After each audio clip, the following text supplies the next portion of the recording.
अभी जो अंग्रेजी के प्रभुत्व की बात है वो नीति नियामक संस्था में कहाँ है, वो तो हमारे मन में है।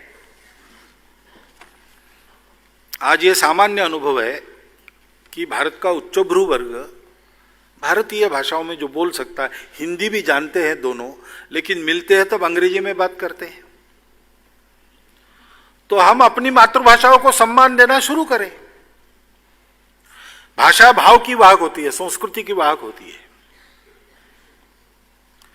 और इसलिए भाषाओं का रहना यह अनिवार्य बात है मनुष्य जाति के विकास के लिए। अपनी भाषा का पूरा ज्ञान हो, किसी भाषा से शत्रुता करने की जरूरत नहीं। अंग्रेजी हटाओ नहीं, अंग्रेजी रखो, यथास्थान रखो। अंग्रेजी का एक हवा जो हमारे मन पर है उसको निकालना चाहिए। इंटरनेशनल लैंग्वेज हम ऐसा कहते हैं, लेकिन वास्तव में ऐसा है कि लोगों में अगर हम बात करते हैं तो यूरोप के देशों में दो भारतीय मिलने के बाद अंग्रेजी में बात करेंगे तो सबको समझ में नहीं आएगी।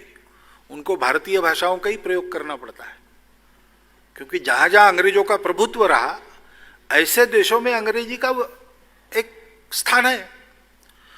अमेरिका भी अंग्रेजी बोलती है, लेकिन वो कहती है हम ब्रिटिश इंग्लिश से, हमारी इंग्लिश अलग है, स्पेलिंग तक सब अलग अलग है।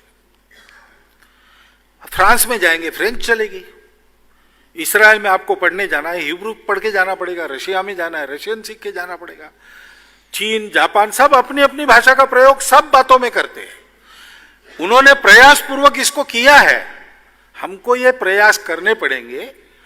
जितना हम स्वभाषा में काम चलाएंगे, और सबसे समृद्ध भाषाएं हमारे पास है, हम ये कर सकते हैं, हम करने को हो जाए तो ये हो जाएगा। अंग्रेजी से हमारी कोई शत्रुता नहीं है, उत्तम अंग्रेजी बोलने वाले चाहिए, और दुनिया में भी अपने अंग्रेजी वक्तृत्व की छाप बना सकते हैं। ऐसे अंग्रेजी बोलने वाले लोग हमारे देश के भी होने चाहिए। भाषा के नाते किसी भाषा से शत्रुता हम नहीं करते, लेकिन देश की उन्नति के नाते हमारी मातृभाषाओं में शिक्षा हो, इसकी आवश्यकता है। फिर प्रश्न आता है कि हमारी तो अनेक भाषाएं हैं, तो एक भाषा हमारी क्यों नहीं? तो किसी एक भारतीय भाषा को हम सीखे, इसका मानस हमको बनाना पड़ेगा। हिंदी की बात स्वाभाविक रूप से चली है, पुराने समय से चली है, अधिक लोग हिंदी बोलते हैं इसलिए चली है, लेकिन ये मन बनाना पड़ेगा। कानून बनाने से नहीं होगा, थोपने से नहीं होगा। आखिर एक भाषा की बात हम क्यों कर रहे हैं? इसलिए कि हमको देश को जोड़ना है। एक भाषा बनाने से अगर देश में विरोध खड़ा होता है, आपस में कटुता बढ़ती है, तो हमको तो ये सोचना चाहिए कि मन हम कैसा बनाएं। मेरा अनुभव ऐसे कहता है, हिंदी ठीक है, कोई दिक्कत नहीं है, लेकिन हिंदी में काम करना पड़ता है देश में अधिकांश भाग में, इसलिए अन्य प्रांतों के लोग, बहुत से लोग हिंदी सीखते हैं। हिंदी प्रांतों के लोगों का हिंदी में चल जाता है, इसलिए वो दूसरी भाषा नहीं सीखते। क्यों ना हिंदी बोलने वालों ने भी दूसरे किसी प्रांत की एक भाषा को सीखना चाहिए, तो यह मन मिलाप जल्दी होगा और हमारी एक राष्ट्रभाषा और उसमें सारा कारोबार, ये काम जल्दी हो जाएगा।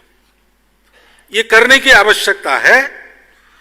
संस्कृत के विद्यालय घट रहे हैं और महत्व भी नहीं दिया जाता। कौन नहीं देता? हम महत्व नहीं देते, इसलिए सरकार भी नहीं देती। अगर हमारा आग्रह रहे कि अपनी परंपरा का सारा साहित्य लगभग संस्कृत में है, तो हम संस्कृत सीखे, हमारे बच्चे सीखे, कम से कम बोलचाल कर सके, इतना सीखे। इस दिशा में लगे हैं संघ के स्वयंसेवक। संस्कृत के प्रचार के 2-3 काम चलते हैं, अच्छे पल्ले बढ़ रहे हैं। लेकिन ये अगर हमारा मानस बने तो अपनी विरासत का अध्ययन भी ठीक से हो सकेगा, और अपनी भी कोई भाषा है और वो इतनी श्रेष्ठ भाषा है कि संगणक के लिए सर्वाधिक उपयोग वही भाषा है, ये सारी बातें पता चलेगी। ये गौरव बनता है तो समाज में उसका चलन बढ़ता है, चलन बढ़ता है तो विद्यालय भी फिर से खुल जाते हैं, पढ़ाने वाले भी मिल जाते हैं, नीतियों को भी समाज का मानस प्रभावित करता है। ये काम करने की बहुत जरूरत है। वो हम करते नहीं है, और कोई करे ऐसा ठेका दे के विचार करते तो ये कभी होने वाला नहीं है। तो और फिर वरीयता का प्रश्न है, ये वरीयता शब्द गलत है। भारत की सारी भाषाएं मेरी भाषा है और जहां मैं रहता हूं वहां की भाषा बोलता हूं। ये होना चाहिए।